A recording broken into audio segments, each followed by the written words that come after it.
Hey there.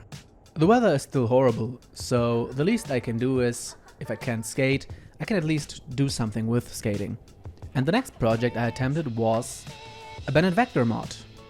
I had two goals: inserting a spherical into the hanger and replacing the kingpin.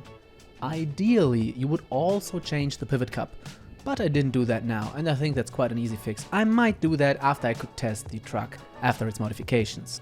I used the Bennett Vector 5.0. I have some experience on the Bennett Vector truck from my first LDP board, which was the Apex by Black Dog, and I quite like the truck. It feels pretty good. But let's start with the modifications. I started on the hanger. At first, I grinded it out. This is quite an annoying process, but it's quite doable, so this went fine. After that, I did a little bit of rounding on the pivot, because the pivots on the Bennett Vector trucks, they are horrible. They have a really bad shape and they are just processed awfully. But with a little bit of grit, it worked out pretty well. For the spherical, I'm making an experiment. I kinda messed it up.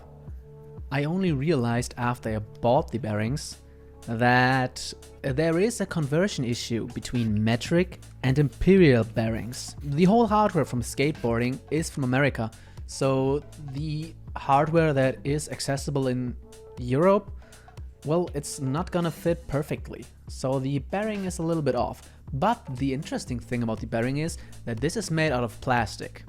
It's self-lubricating, it's pretty cheap, it will probably not be as durable, but it might save the kingpin a little. I'm still testing that. As soon as I get some information on whether it works, I'm gonna make a video on that specifically. But back to the modification process. I glued in the bearing using 2-component epoxy, let it dry, and tested it, and it looks fine. Now the only thing left over is to replace the kingpin. I fixed it, and to be honest, I've never had a kingpin that was so hard to remove. I'm not sure what they do to them. But after a little bit of trial and error, I finally got it out. Inserted the other kingpin, and then we were good to go. The kingpin is in there loosely, so you'll have to fix it with another skate tool, as you can see in the video. But after that, I changed the nut, and we are good to go.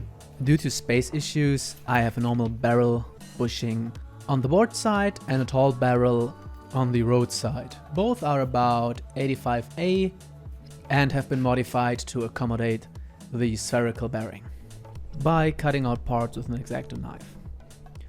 To be honest, I'm really satisfied how this turned out. But how does it ride? It actually is pretty good. The truck feels solid and pumping is rather easy. The setup might not be optimal because the wheelbase is pretty short, but I have a lot of fun on this board. You can see the movement is fluid and the bushings are doing their work. So all in all, I'm quite satisfied with the result. I'm not sure how durable my epoxy is, because the usual stuff that is used, JB Weld, is still a little bit, well, not even a little bit, it's a lot stronger. But so far, I'm doing good. So would I recommend this mod? Yes, absolutely. It's a little bit of a hassle, but I would still recommend it. I hope you enjoyed this video. If there are questions, feel free to put them in the comments. I will read all of them. And see you in the next video. Bye!